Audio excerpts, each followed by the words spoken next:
जन रहिया बहुड़ना पव जल पाया। यह वाणी कबीर साहब महाराज की वाणी ग्रंथ साहब में से है। इसमें कबीर साहब जी महाराज बताते हैं कि परमात्मा को मिलना कैसे।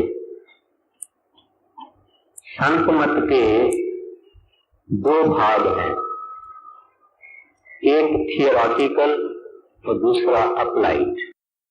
यानी एक है वाक्य ज्ञान खबर, दूसरा है अमल करनी अभ्यास साधना।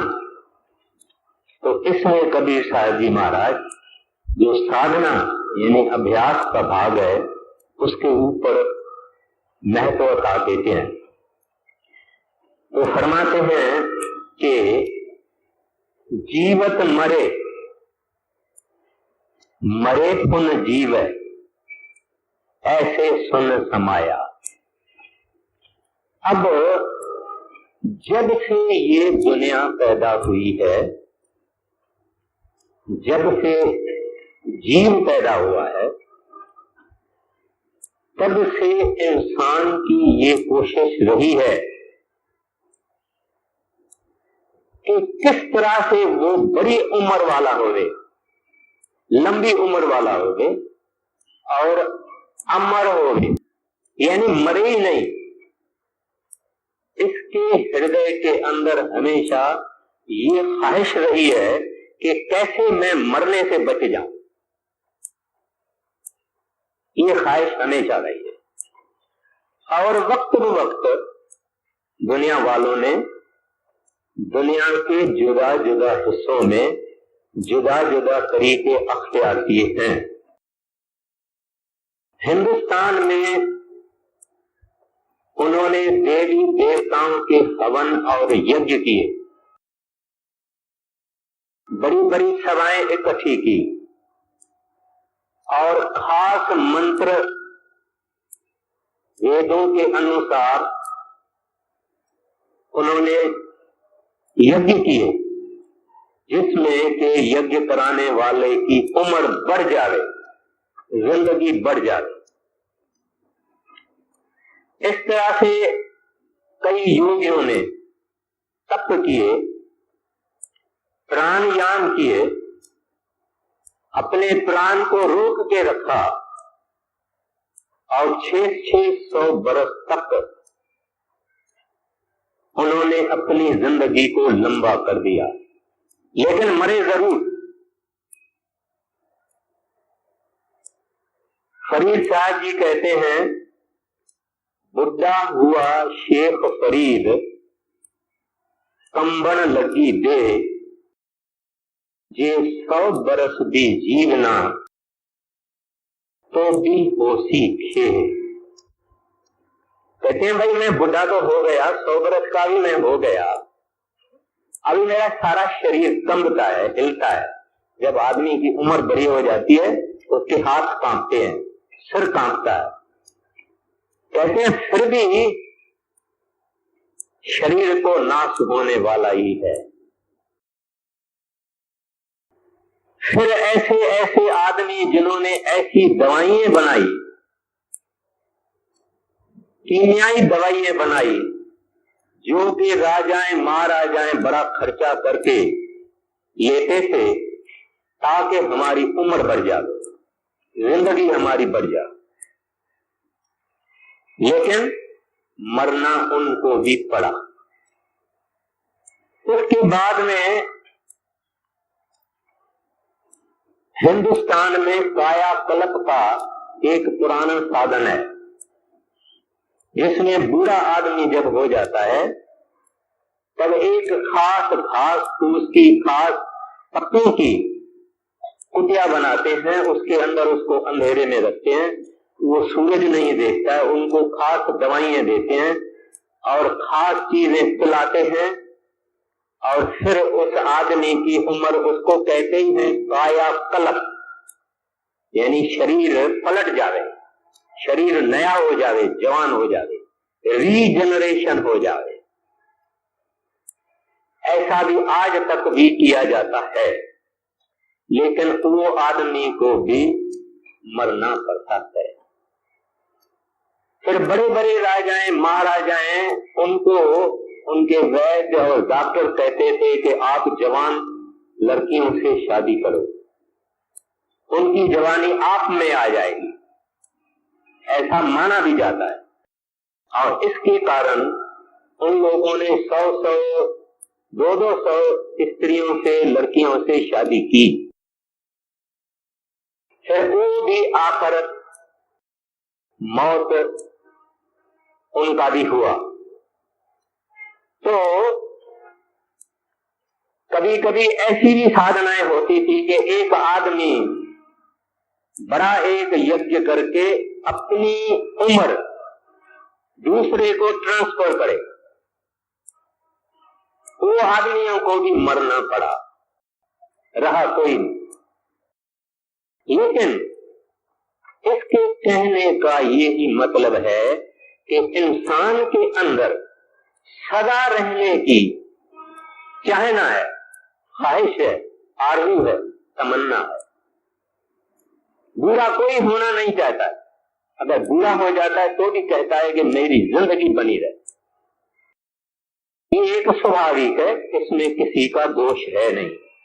और इस वास्ते हम मौत की बातों से, मौत के ज्ञान से, मौत के इल्म से दूर ही रहते हैं।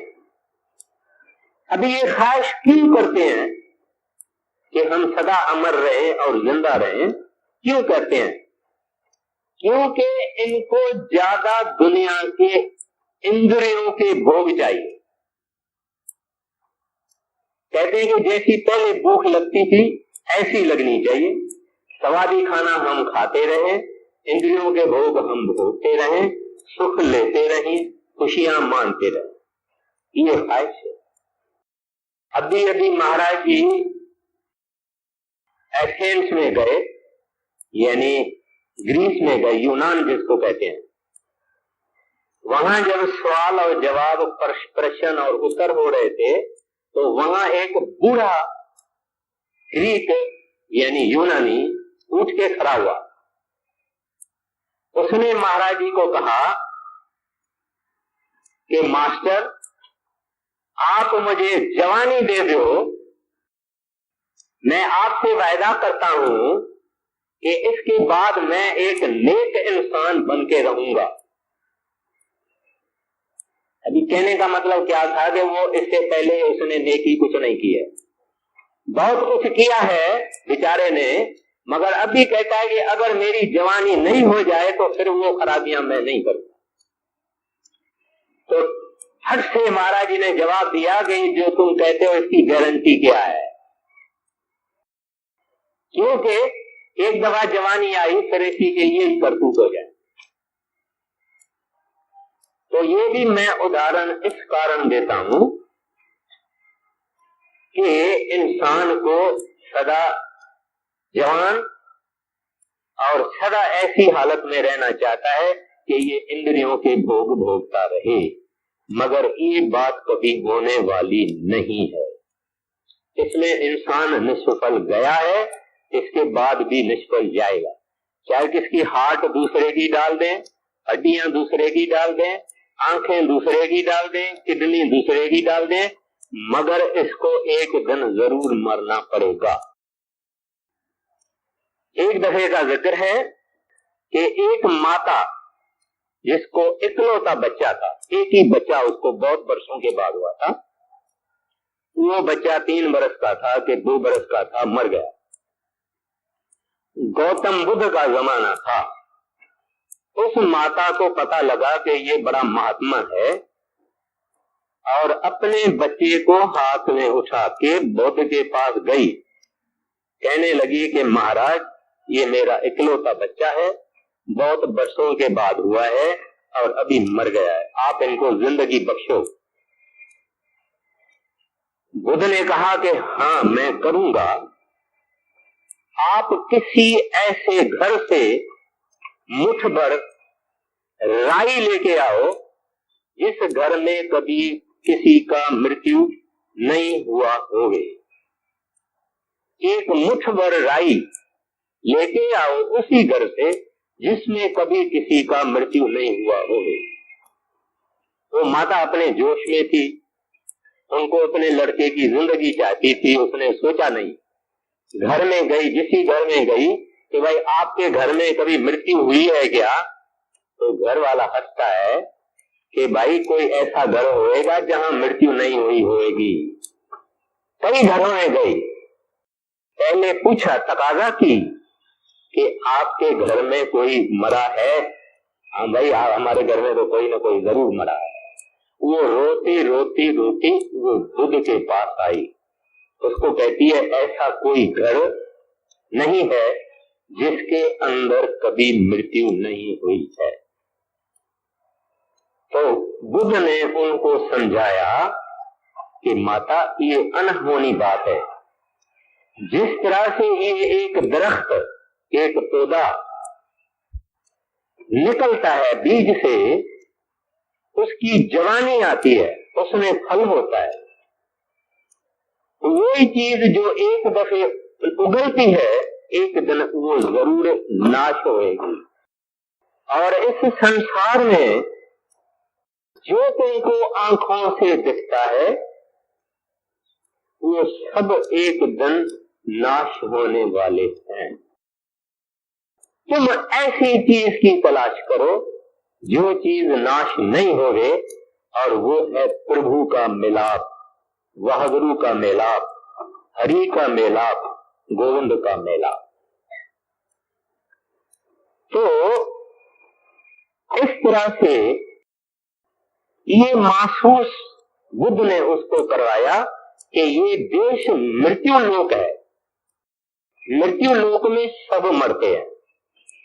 कोई और चीज है जिसको गुरु नानक साहब ने फरमाया, मेरे नजर में एक चीज आई है जो चीज आगे भी थी और आज भी है और इसके बाद भी होगी। आद सच जुगाद सच है भी सच, नानक होसी भी सच। वो परमात्मा है, वो रब है, उसको जो नाम देना है दो। जो रहेगा, जो उसने कुदरत पैदा की है, रचना पैदा किया है, क्रिएशन पैदा किए है, ये सब एक दिन नाश हो जाने वाली है। करता रहेगा लेकिन उसकी कुदरत नहीं रहेगी, क्रिएटर रहेगा लेकिन उसकी क्रिएशन नहीं रहेगी। तो इस तरह से एक मुसलमान बादशाह था। उस मुसलमान बादशाह ने किसी आदमी से सुना, वो ईरान और इस तरफ इस्लामी देशों का कोई बादशाह था। उसने सुना कि हिंदुस्तान के अंदर एक दरख्त है जिसको फल जो लगता है वो अमर फल उसको कहते हैं। वो फल अगर कोई खाएगा तो सदा के लिए अमर हो जाए, कभी मरेगा नहीं।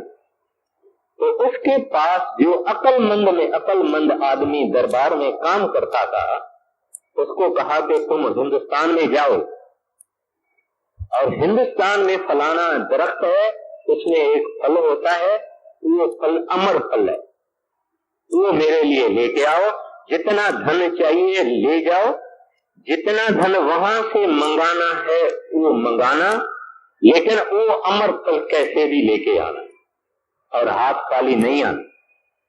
वो बेचारा बड़ी आशा लेके और निकला, हिंदुस्तान में आया, लोगों से पूछने लगा, भाई वो दरख्त कहाँ है जिसमें अमर फल लगता है?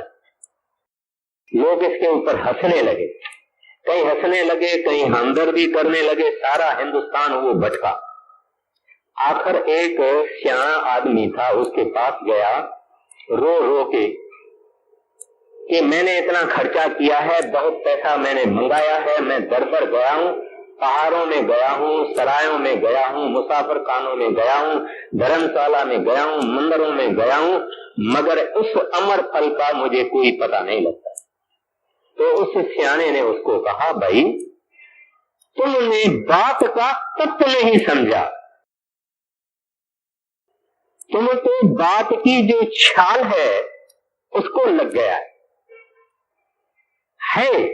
इस दुनिया में अमर फल है, लेकिन जिस तरह से तुम सोचते हो वो अमर फल नहीं है। और तुम तत्व की तलाश करो कि इस संसार का तत्व अमर है। इस संसार का हम जैसे बादाम होता है, तो बादाम अपने शेल यानी छिलके के अंदर रहता है, वो छिलकाई है, बादाम उसके अंदर है। तो इस सारे संसार के अंदर एक तत्व है, जो तत्व अमर है, और वो तत्व परमात्मा है, वो तत्व रब है, वो हक है, वो सत है, वो सदा है, वो तत्व है जो अमर है, बाकी सब फना है। जो जन्म लिया है वो एक दिन जरूर मरेगा।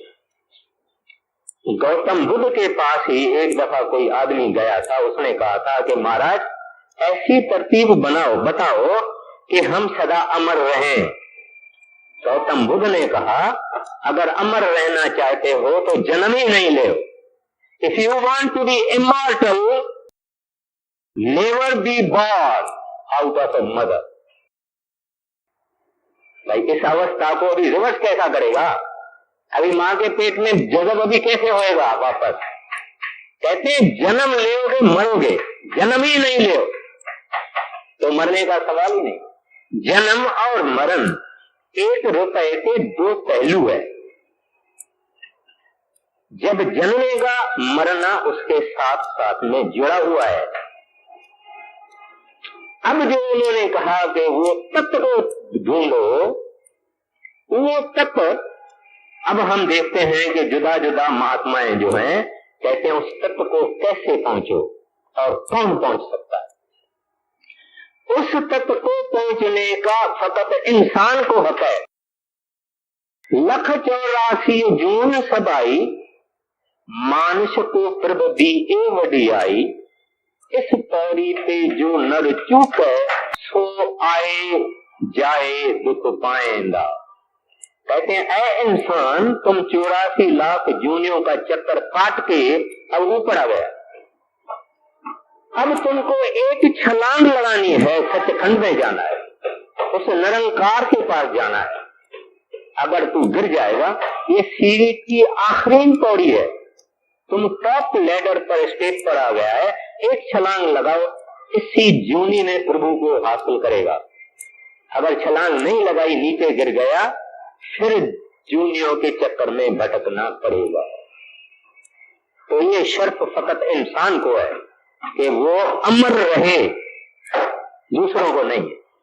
दूसरों को चक्कर काट काट के जब मनुष्य बनेंगे, मनुष्य देही दरवाजा है प्रभु के पास जाने का। जब मनुष्य बनोगे, वो आदमी चक्कर काट के जब मनुष्य बनेंगे, उसको वो फिर हकदार हो जाएंगे अमर बनने के लिए। अब हम मनुष्य हैं, हम हकदार हैं। अब कैसे अमर बनना, आगे हमको संत महात्मा बताते हैं। गुरु नानक साहब जी महाराज कहते हैं, नानक जीवतियां मर रहिए, ऐसा जोग कमाइए। कहते हैं एक ही जोग है अमर रहने का, सदा होने का, जन्म मरण के चक्कर से बचने का, प्रभु के पास रहने का। एक ही है तरीका, जीवतियां मर रहिए। कहते हैं जितने योग हैं उन योगों का शहंशाह ये योग है, जीवतियां मर रहिए। सरदार बहादुर जी का जमाना था, तो कुछ शागिर्द कॉलेज के डेरे के नजदीक आ गए। वो दरिया का किनारा था ब्यास का, घूमने को आ गए और वहां उन्होंने अपना खीमा तंबू लगा दिया, कैंप लगा दी। घूम फिर रहे थे तो उनको कई लोगों से पता लगा कि यहाँ डेरा भी है, यहाँ एक महात्मा रहते हैं। तो घूम के फिर के उन्होंने कहा महात्मा के पास चलेंगे, हम पूछेंगे कि इनकी शिक्षा क्या है, इनकी टीचिंग्स क्या है। तो वो आ गए सरदार बहादुर जी के पास, उनको कहने लगे कि हम जानना चाहते हैं कि आपकी शिक्षा क्या है। सरदार बहादुर जी ने उनको बताया। सरदार बहादुर जी ने उनको पूछा कि भाई आप कुछ अपना भी काम करते हो? उन्होंने कहा मैं, एक ने कहा मैं तो जवेरी हूँ, दूसरे ने कहा मैं तो बजाज हूँ यानी कपड़े वाला हूँ, दूसरे ने कहा मैं ऐसा हूँ। एक समझदार था, उसने कहा कि हाँ मैं अपना काम करता हूँ, गायत्री का पाठ और मंत्र करता हूँ। फिर महाराज जी ने उनको कहा कि तुमने कभी कोई आदमी मरते देखा है? उन्होंने कहा हाँ। क्या होता है उसको? कहते हैं जनाब पहले उसके पांव ठंडे हो जाते हैं, फिर पांव हाथ ठंडे हो जाते हैं, फिर उसको सारा ठंडा हो जाता है, फिर इस तरह से मर जाता है। तो सरदार बहादुर जी उनको कहते हैं भाई ये जो आदमी जिस तरीके से मरता है वो तरीका हम अपने सेवकों को सिखाते हैं कि जीते जी मरो और अपनी मर्जी से मरो, और जब मरो जब चाहो तब मरो, जब वापस आना चाहो वापस आ जाओ। कहते हैं ये हमारी शिक्षा है, ये संत मत की शिक्षा है कि जिस तरह से आम आदमी मरता है इस तरह से तुम ऐसा योग कमाओ कि घर में बैठे हुए बाल बच्चों के साथ तुम मरो और अपनी मर्जी से मरो, अपनी मर्जी से आओ, अपनी मर्जी से जाओ। बोले ये हमारी शिक्षा है। अभी संतों की ये शिक्षा है, गुरु नानक साहब महाराज की ये शिक्षा है। अब हजरत मोहम्मद साहब कुरान मुकद्दस में लिखा हुआ है मूतु कबल अल तमूतु, मरने से पहले मरो। मरने से पहले कैसे मरो? देखिए सब महात्मा, मैं आगे भी अर्ज करूंगा, एक ही बात कहते हैं। कोई आज से 1500 बरस पहले हुआ है, कोई आज से 2000 बरस पहले हुआ है, कोई आज से 2700 बरस पहले हुआ है गौतम बुद्ध। तो ये सब एक ही चीज कहते हैं और इनके लफ्जों में ही मैं कहता हूं मूतु डाई बिफोर यूर डेथ, अपने मौत से पहले मरो। उनका भी इशारा यह है कि साधना करके, अभ्यास करके, कमाई करके पहले मरने से मर के देखो, फिर तुमको मरने का कभी डर होगा ही नहीं। जो आदमी रोज यहां से अंधेरे में बांद्रा स्टेशन को जाता है उसको क्या डर है? रोज जाता है, रोज आता है। अगर अभ्यासी एक रोज मर के ऊपर के मंडलों में जावे और वापस रोज आवे, उसको मरने का क्या डर है? जिस रास्ते से मर के जाना है वो रास्ता उसने कई बारी गुजर किया है, वहां से पास कर चुका है। तो हजरत मोहम्मद साहब ने भी यही फरमाया। फिर पॉल, सेंट पॉल, क्राइस्ट के जो पहले एपोस्टल थे, वो बाइबल के अंदर लेटर में लिखता है आई डाई डेली, मैं रोज मरता हूं। और सच्चा संत मत का अभ्यासी रोज मरता है, रोज चला जाता है, रोज आता है। और जीते जी मरने का मतलब क्या है वो मैं आगे अर्ज करूंगा। तो यहाँ रूमी साहब कहते हैं, मौलाना रूमी कहते हैं, बमैर ए दोस्त पेशर मर्द घर में जिंदगी ख्वाहिब। कहते हैं ऐ मेरे दोस्त, अगर हमेशा अमर रहना चाहते हो तो मरने से पहले मरो। ऐ मेरे दोस्त, अगर हमेशा जिंदा रहना चाहते हो, अमर रहना चाहते हो तो मरने से पहले मरो। फिर गुरु नानक साहब जी महाराज कहते हैं, नानक, तीसरी पातशाही, नानक मुया जित घर जाइया तित जीवतियां मन मार। मर के तुमको जिस घर में जाना है वहां जीते जी जाओ, मन को जाप्ते में रख के जीते जी वहां उस घर में जाओ। इन्होंने भी यही बात कही। तो ये सब जितने महात्मा है, अभी जीसस क्राइस्ट कहते हैं अपने बाइबल के अंदर, except a man be born again he shall not see the kingdom of heaven. जब तक आदमी नया जन्म नहीं लेगा, यानी जन्म तो मां दे चुकी है, मां तो जन्म पहले ही दे चुकी है, कहते हैं इस जन्म में ही तुम दूसरा जन्म ले। वो ये है कि मर के अपनी रूह को, जीते जी मर के अपनी रूह को अंदर ले जाना उस रूहानी मंडलों में, जिसमें आम आदमी को मरने के बाद का मौका मिलता है। बाइबल के अंदर कोई 400 दफा एवर लास्टिंग लाइफ या इटरनल लाइफ ये इस्तेमाल लफ्ज किया गया है। अब इस संसार में पृथ्वी पर इटरनल लाइफ होती नहीं, सदा के लिए लाइफ होती नहीं। 100 बरस आदमी रहेगा, 2 बरस रहेगा, तो 200 बरस रहेगा, उसको मर जाना पड़ेगा। तो वो जो इटरनल लाइफ है और एवर लास्टिंग लाइफ है, ये इस शरीर की हो ही नहीं सकती। ये शरीर एक दिन जरूर जाएगा।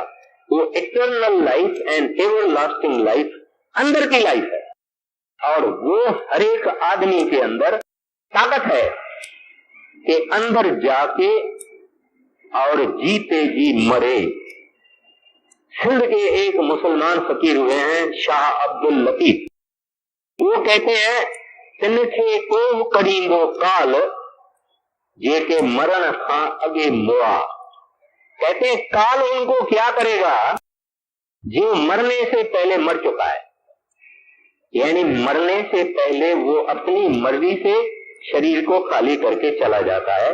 उसको काल का कोई डर नहीं, क्योंकि वो काल जो करने वाला वो पहले ही ये रोज करता है, प्रैक्टिस करता है, अभ्यास करता है, डेली करता है।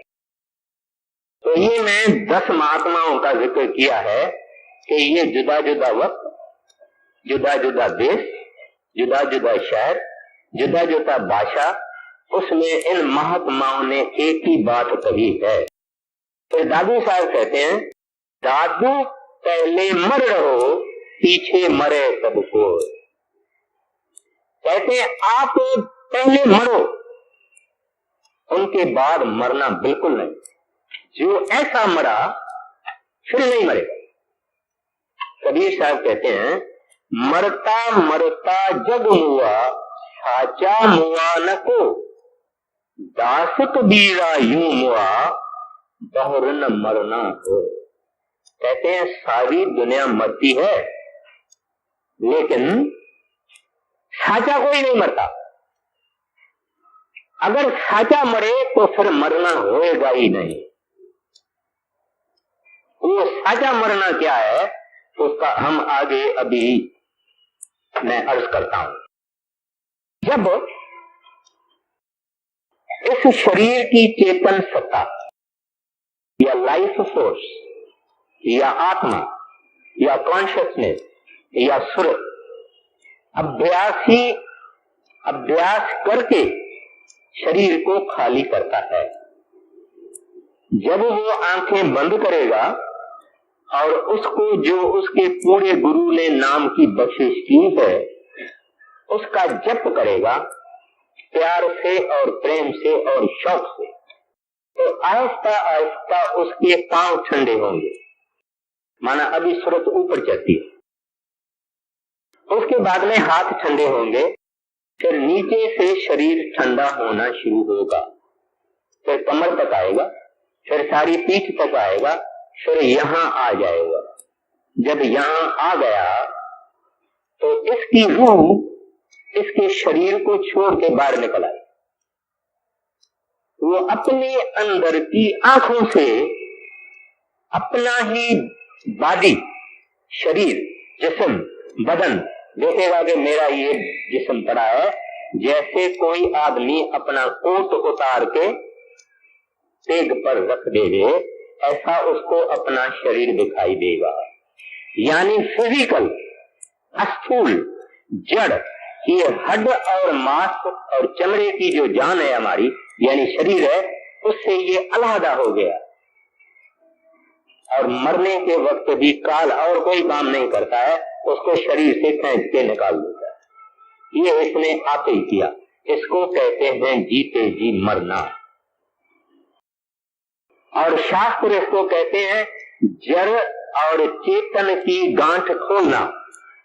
जड़ हमारा शरीर है, चेतन वो आत्मा है, इनकी आपस में गांठ बांधी हुई है जुगों से, आज से नहीं, जुगों से।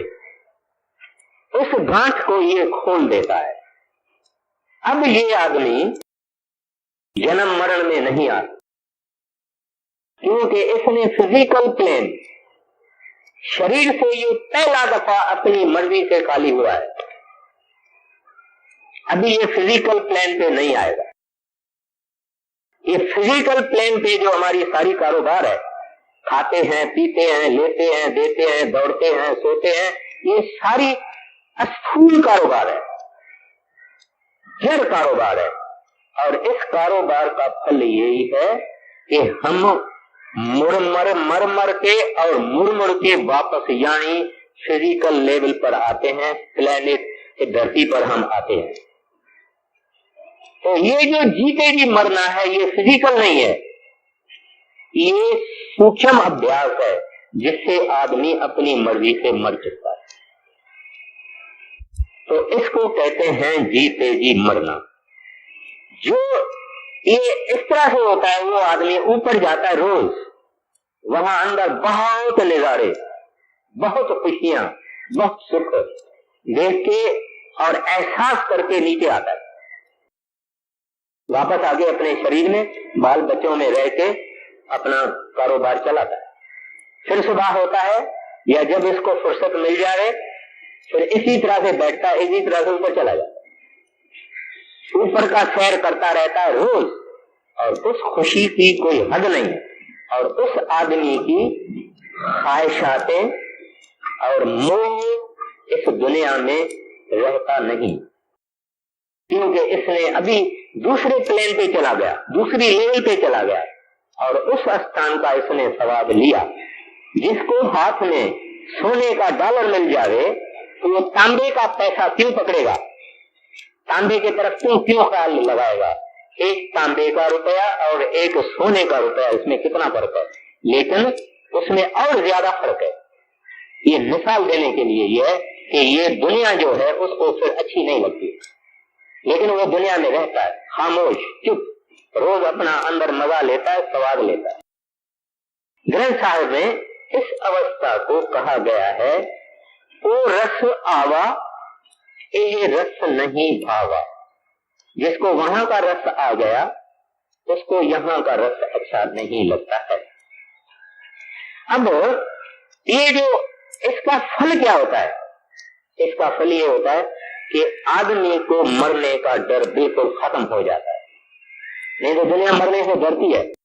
जब लोग एक मुर्दे को उठा के जाते हैं, लोग ऐसा कर देते हैं, अगर वो छूते हैं स्नान जाके करते हैं, उनके बीच में आप और बातें करो, खुशी से सुनेंगे, मरने की बात करो, बोले बाबा ये तो बात छोड़ो, कोई और बात करो, क्योंकि इसके हृदय के अंदर छुपा हुआ डर रहता है, छुपा हुआ डर इसके हृदय में रहता है कि एक दिन मेरी भी ये हालत होगी।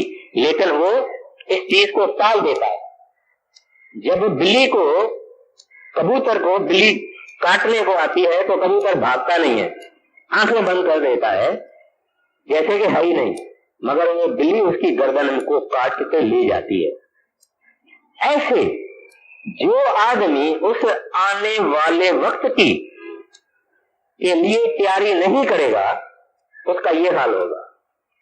अक्लमंद इंसान इस दुनिया में वो है जो इस दुनिया की फानी नेचर, टेम्परेरीनेस, इम्परमानेंस, एक एक चीज यहाँ से खत्म हो जाने वाली है, वापस जाने वाली है, चली जाने वाली है, और एक दिन हम भी चले जाने वाले हैं, ऐसा विचार करके वो सत्य वस्तु के पीछे नहीं जाएगा, यानी उस बादाम के पीछे नहीं जाएगा, जो सच्ची चीज है उसके पीछे नहीं जाएगा, और छाल के पीछे जाएगा, उसको एक दिन तकलीफ भोगनी पड़ेगी, और वो तकलीफ बहुत है। इससे पहले ही आहिस्ता आहिस्ता करके उसको जिंदा मरने की तकलीफ ले लेनी चाहिए। तो इस वास्ते हमको सब संत जीते जी मरने का हमारे लिए जिक्र करते हैं। अभी इसका अभ्यास, इसका तरीका कहां से मालूम होवे कि अपनी चेतन सत्ता को ले जाना ऊपर, शरीर से निकाल देना, इसकी टेक्निक, इसकी तरकीब, इसका रहस्य, इसका भेद कहां से मिलेगा? किताबों में लिखा हुआ है? नहीं। कहां से मिलेगा? कोई ऐसा महात्मा चाहिए जो रोज इस रास्ते से जू पर जाता है और रोज इस रास्ते से वापस आता है। ऐसा महात्मा चाहिए। ऐसा महात्मा अगर कोई मिल जावे, चाहे वो हिंदू होवे, चाहे वो सिख होवे, चाहे वो मुसलमान होवे, चाहे वो ईसाई होवे, उसका कोई फिक्र नहीं। ऐसे महात्मा की शरण लेनी चाहिए। और वो महात्मा पैसा नहीं लेता है, कोई $5, $10, $15 कुछ नहीं लेता है। वो तो इस दुनिया में देने के लिए ही आता है। अगर कोई गुरु, कोई महात्मा, कोई दरवेश, कोई फकीर पैसा लेवे या कोई माल लेवे तो वो फकीर ही नहीं है, उसको दरवेश पने का पता भी नहीं है। गुरु नानक साहब जी महाराज कहते हैं, गुर पीर सदावे मंगन जावे, ताको मूरन लागो पावे, घाल खाए कुछ हथों दे, नानक राह पछाने से। कहते हैं ऐसा महात्मा किसी से कुछ नहीं लेगा, अपने हाथों से कमाई करेगा। कोई नौकरी करेगा, कोई दुकानदारी करेगा, और जितने भी सच्चे महात्मा हुए हैं उन्होंने अपनी आजीविका, अपना रोजगार खुद किया है। नौकरी करेंगे, खेती बाड़ी करेंगे, कोई और काम करेंगे, कोई और धंधा करेंगे, कुछ भी करेंगे, लेकिन अपने सेवकों से ऐसा महात्मा कुछ नहीं लेता है। और अपने सेवकों को भी उसका ये उपदेश होता है कि तुम भी हक और हलाल की कमाई करो। और ये जो खुद मरने का, जीते जी मरने का योग है, ये बड़ा कठिन है उस आदमी के लिए जो इस दुनिया में एहतियात से, संयम से, खबरदारी से नहीं चलता। कई लोग शिकायत करते हैं, हम सिमरन में बैठते हैं, सिमरन ही नहीं होता है, मन ही नहीं लगता है। पहले उनका तो सवाल ये है मेजॉरिटी का, कहते हैं मन लगता नहीं। भाई ये कोई शिकायत है क्या? मन का तो काम ही ये है कि नहीं लगना। मन को यहाँ काल ने यहाँ रखा है, ये अंदर जाने का दरवाजा। आदमी अगर अंदर जाता है तो इस तरह यहां से जाता है। यहां मन बैठा हुआ है, शेर की तरह शेर बैठा है, और बड़े बड़ों को उसने खाया है, बड़े बड़े ऋषि मुनि उनको खाया है और उठा के फेंक दिया, उसकी हड्डी भी नहीं रही। पराशर बहुत बड़ा महात्मा था, 80,000 बरस उसने तपस्या किया, और 80,000 बरस तपस्या करके जब बाहर आया जंगल से, तो एक नदी आई, उसको उस पार जाना था। तो वह माछी लोग बैठे थे, दोपहर का टाइम था, खा रहे थे। उनको कहा भाई मेरे को किश्ती में उस तरफ ले जाओ। उन्होंने कहा महाराज हम अभी खाना खा रहे हैं और हमको जरा आप थोड़ा बैठ ठहरिए, फिर हम आपको ले चलते हैं। बोले नहीं जल्दी करो, नहीं तो श्राप दूंगा। तो वो माछी लोगों ने क्या किया, उनकी एक जवान लड़की थी।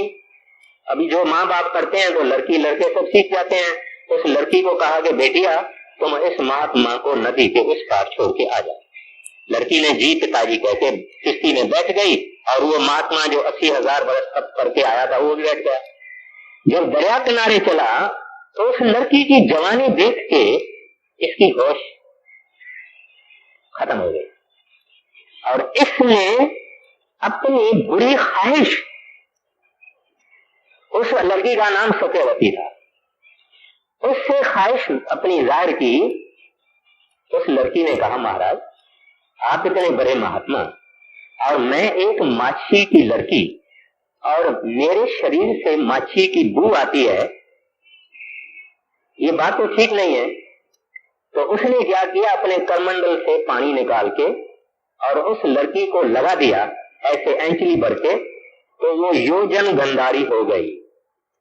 उसका मतलब ये है कि कई माइलों पर उसकी खुशबू आने लगी, यानी मछली की बात चली गई और उससे खुशबू आने लगी। अब वो महात्मा अपना मन नहीं रोक पाए। मैं ये छोटी सी कहानी इस वास्ते अर्ज करता हूं कि मन कितनी जबरदस्त चीज है। इसने अपने को रोका नहीं, मन जबरदस्त निकला और इसने उसको योजन गंधारी किया, अपना योग बल उसने कम कर दिया। फिर वो लड़की कहती है, महाराज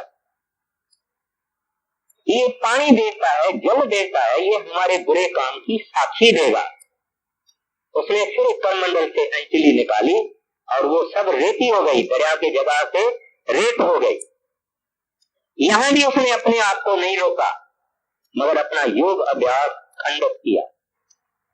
फिर वो लड़की कहती है कि महाराज ये सूरज देवता ऊपर है, ये हमारे बुरे काम की गवाही देगा।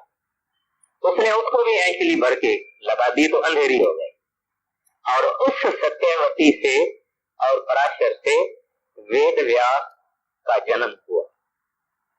अच्छा खैर, अभी कहने का मुराद ये है, मतलब ये है कि मन इतना जबरदस्त है और उस काल शक्ति ने, यूनिवर्सल माइंड ने हर एक इंसान के यहाँ वो रखा है, यहाँ रखा है, क्योंकि यहाँ दरवाजा अंदर जाने का है। वो मन कहता है कि सोते जाओ बच्चों, तुम्हारा सब सुख करूंगा, मूर्ति की पूजा बैठ के करो, सब तुम्हारे लिए अच्छा करूंगा, हवन करो, यज्ञ करो, गीता पढ़ो, ये करो, जपसाप करो, सब करो, सब कुछ करूंगा तुम्हारे लिए। अमरनाथ पर जाओ, कन्याकुमारी पर जाओ, दुनिया में इतने अच्छे अच्छे 8 सच तीर्थ पड़े हैं, उधर जाओ, उसमें आपकी सहायता करेगा। मगर इधर अंदर जाना माना सिमरन करने के लिए, कहता ये तो काम मैं नहीं करूंगा। उस वक्त हजारों चीजें हमारे सामने ले आता है, ये हो गया, ये उधर गया, उधर हो गया, उधर गया। एक मिनट हमारा मन अगर अभ्यास करने के वक्त एक मिनट कंप्लीटली मोशनलेस हो जाए, आपके अंदर नूर आ जाएगा, रोशनी आ जाएगी। आप हैरान हो जाएंगे कि ये रोशनी मेरे में अंदर है या किसी ने बत्ती तो नहीं जला दी कमरे की, ऐसा लगेगा। मगर ये एक मिनट मन टिकाव करता नहीं। वो बोलता है कि तुमको अंदर जाने को क्या, एक बार मैं तुमको देखने को भी नहीं दूंगा। हम भजन में क्यों नहीं बैठते हैं? सब करते हैं, गपशप करते हैं, 2-2 घंटा 3-3 घंटा सिनेमा के अंदर जाके बैठते हैं, मगर भजन को क्यों नहीं? मन कहता है खूब देखो, रिलैक्स करो, सिनेमा में जाओ, नाटक में जाओ, ये करो, वो करो, सब काम करो। बच्चों को भाई ड्यूटी करनी है, बच्चों को लेके जाओ, ये सब कराएगा काम, अगर कहेगा भजन में नहीं बैठो, भजन करने नहीं दे। वो जबरदस्त यहाँ पहले बार बैठा हुआ काल का एजेंट है और कोई छोटी ताकत नहीं। जो भजन करते हैं उसके साथ चक्कर लड़ाई उनकी लगती है, स्ट्रगल होती है और संघर्ष होती है, उनको मालूम है। एक मुसलमान फकीर था, उसको मन में ख्याल आया कि आश खानी चाहिए। ईरान के अंदर आश एक डिश होती है, चावल और पालक और सुरका, इनको बना के और आश सूप के तरह से पीते हैं। उसने उसके मन में ख्वाहिश आई कि एक दिन आश पीनी चाहिए।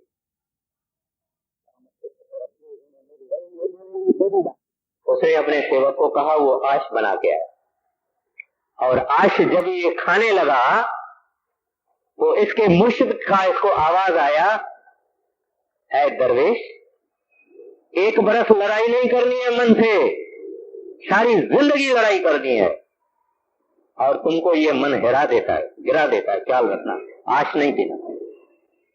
तो कहने का मतलब ये है कि ये मन बड़ी जबरदस्त ताकत है और हमको भजन करने नहीं देती है, क्योंकि हम इसके साथ टक्कर नहीं पाते हैं और गुरु का हुक्म नहीं मानते हैं, क्योंकि हमारी कमाई हक हलाल की नहीं है।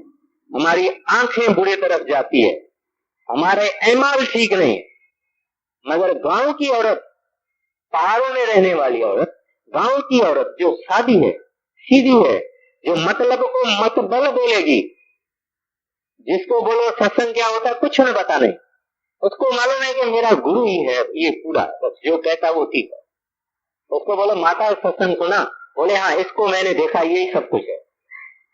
ऐसी औरतें बैठती है, 5 मिनट में इसकी रूह चली जाती है।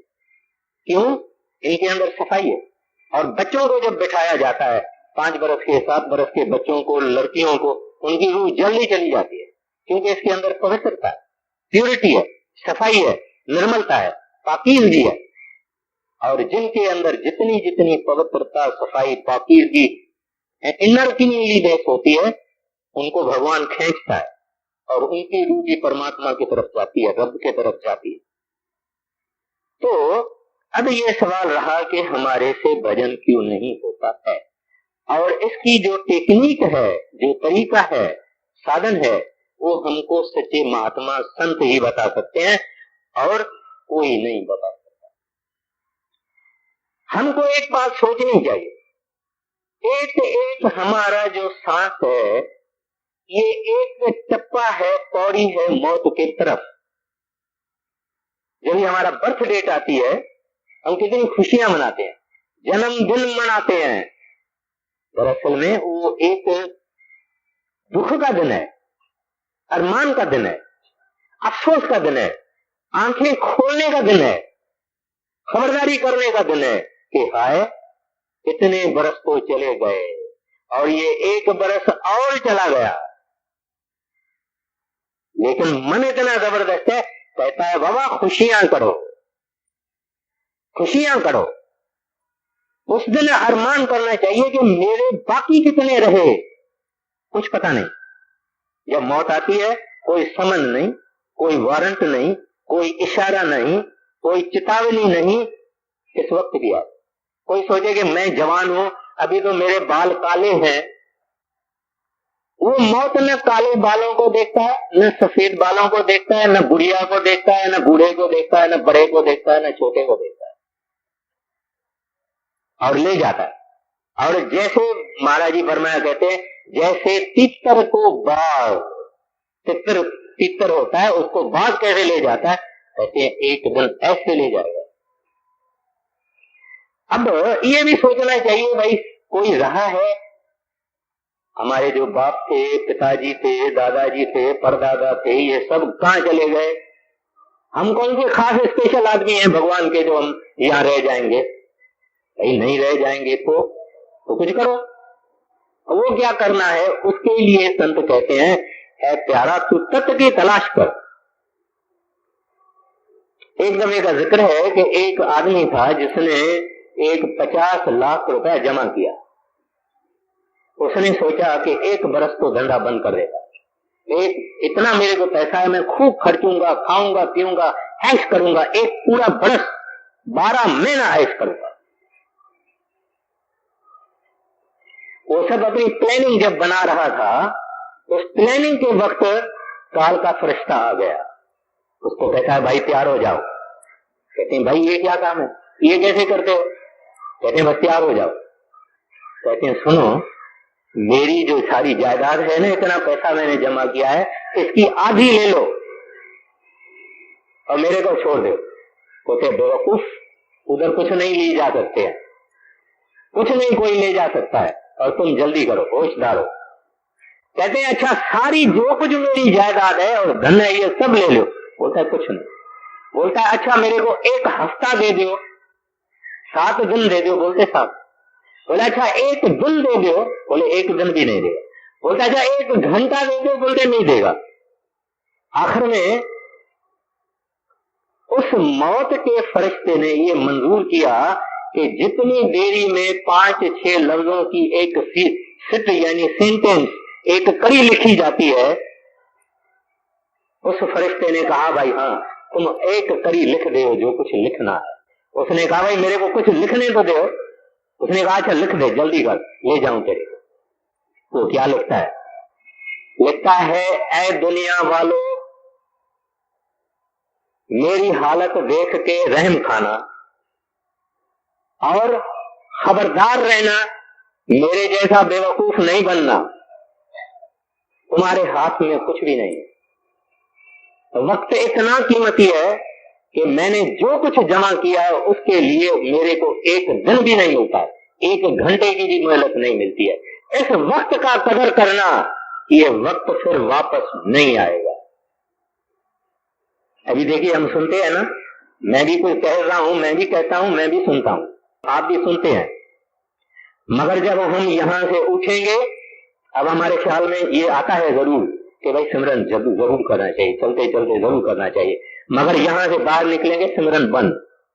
जो अभ्यासी होगा, जिसका साइकिल चलता है उसका चलता जाएगा, मगर यहाँ मन बैठा हुआ है वो आपके ऐसी आपको ख्यालात देगा, ऐसी आरज़ुएं, तमन्नाएं, खतरे, खुशियां, उम्मीदें सब आपके सामने रख देगा, आपका सिमरन बंद हो जाएगा। और जब आप बैठ के भजन करेंगे तो आपको अगर फुर्सत है तो उसको भी फुर्सत है। जो भूली हुई चीजें हैं सारी दुनिया की, वो उस वक्त आपको सामने कर देगा। एक किसान था पंजाब का, उसकी कुल्हाड़ी चली गई, सत्संगी था, कुल्हाड़ी कहीं खो दी उसने। जब भजन में बैठा तो उसको याद आ गया कि मेरी कुल्हाड़ी तो कलाली जगह पे रखी हुई। एक आखानी लिखने वाले, कहानी लिखने वाले एक आदमी थे, कहानियां, नावल लिखते थे, वो महाराज जी के, बड़े महाराज जी के सत्संगी थे। वो जब भजन में बैठे तो उसको कहानी की डिजाइन आ जावे, रिथा आ जावे, और वो अंदर कहानी लिखता जाता है, मन के अंदर प्लानिंग करता है, ये कहानी ऐसे लिखूंगा। जब उठा तो बोला भजन कहाँ है, सिमरन कहाँ है, ये तो कहानी मैंने बना दी।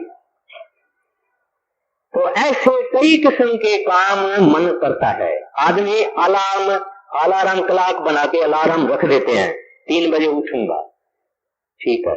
जब सुबह हुआ, घंटी बजती है तो उसी अलार्म घंटे को, क्लॉक को लेके अपने साथ रजाई में डाल के सो जाता है। ये क्यों है? ये मन बैठा हुआ है, जबरदस्त ताकत है, इसके साथ लड़ाई करनी है। और गुरु हमारे साथ में बैठा है। सत्संगियों को ये विचार करना चाहिए कि वो अकेले नहीं है, और अकेले कोई वहां पहुंचेगा भी नहीं, वहां गुरु के बगैर कोई पहुंच ही नहीं सकता। उस सचखंड के अंदर उसका जो द्वार है उसको गुरु द्वार कहते हैं। द्वार यानी दरवाजा। गुरु द्वार से ही जाके वो सचखंड में पहुंचेगा, वरना नहीं पहुंचेगा। हमारा काम नहीं है, ये हमारे गुरु का बल है, उसकी समर्थता है, उसकी बड़ाई है, उसका पावर है। जो वो नाम की शक्ति हमको देता है, वो शक्ति ले चलती है, हमारा काम नहीं। गंदे हैं, मैले हैं, नीच हैं, विचार हमारे बुरे, कर्म हमारे बुरे, अकाल हमारे बुरे, करनी हमारी बुरी, हमारे जो ताकत है वो हमारा गुरु है। और हम अगर आहिस्ता आहिस्ता, जल्दी करने की कोई जरूरत नहीं। कई लोग कहते हैं होता ही नहीं है, बनता ही नहीं है, अभी तो आप बड़ी बड़ी बातें करते हैं, हमको तो अंदर कभी जरा भी कुछ आवाज नहीं सुनाई दी है, लाइट नहीं दिखाई दी है। ये जल्दीबाजी का काम नहीं है। आहिस्ता आहिस्ता वर्षों के मेहनत से ये आदमी शरीर खाली कर पाता है। बानी में, ग्रंथ साहब में आपको कई बारी दिखाई दिया होगा, सूरमा गुरु, मेरा गुरु सूरमा, मेरा गुरु बहादुर। पता है क्यों कहते हैं सूरमा गुरु? क्योंकि उसने मौत के ऊपर विजय हासिल की है, उसने मौत से लड़के अपने शरीर को खाली किया है।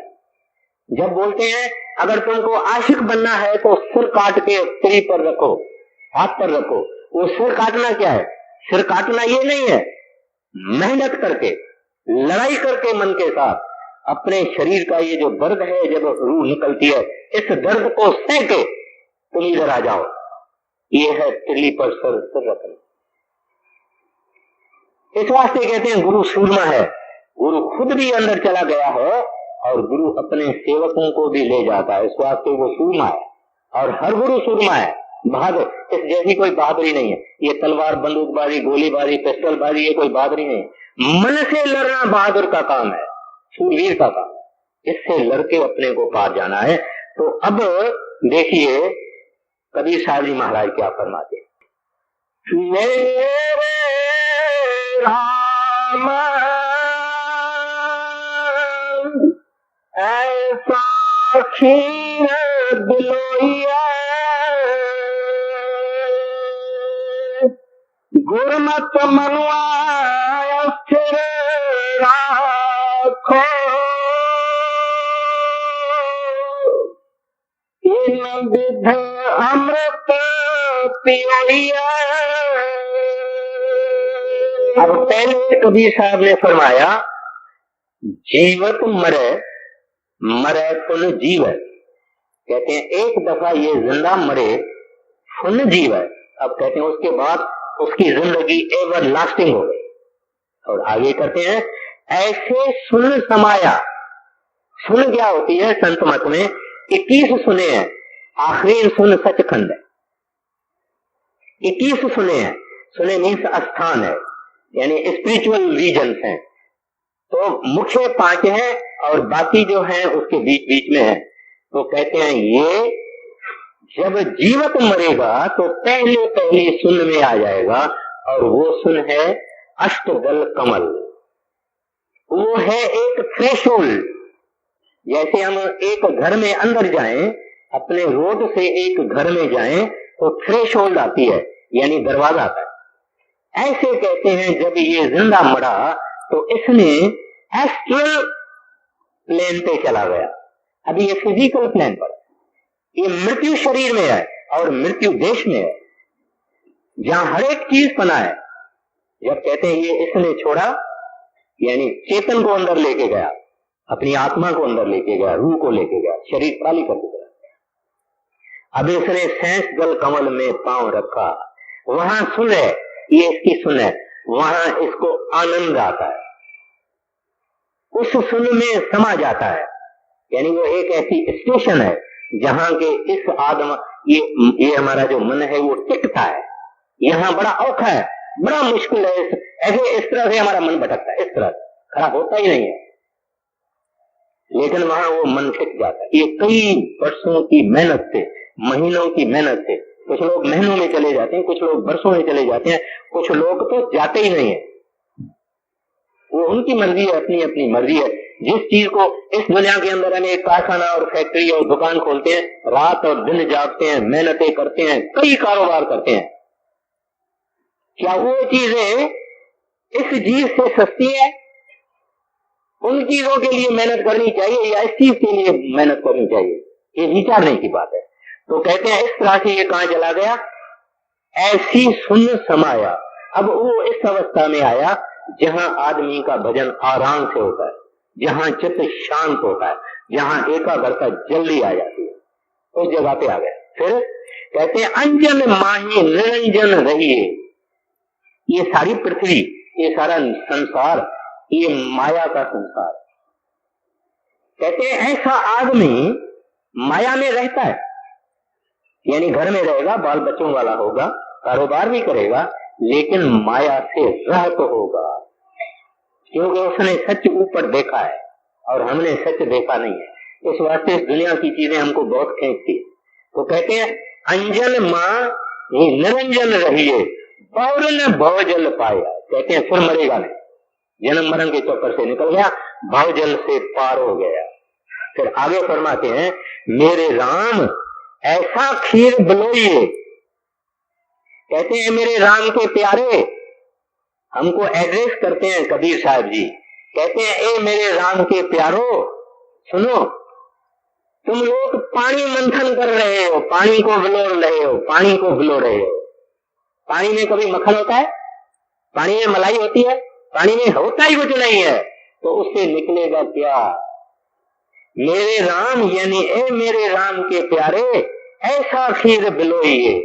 कहते हैं खीर को मंथन करो जिससे मक्खन निकलेगा, जिससे मलाई निकलेगी। ये संसार की जितनी परसूट्स हैं, जितनी हमारी एम्बिशंस हैं, जितनी चीजें हम चाहते हैं, जितनी हमारी कल्पनाएं हैं, आरज़ू हैं, तमन्नाएं हैं, ये पानी का मंथन करता है। ये अपना काम नहीं है, ये पराया काम है।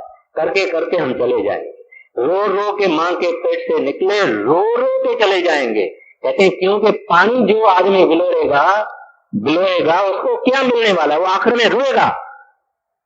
मेरे राम ऐसा खीर बिलोइए। फिर आगे कहते हैं गुरमत मनवा अस्तर राख। कहते हैं मन से मत से नहीं, हम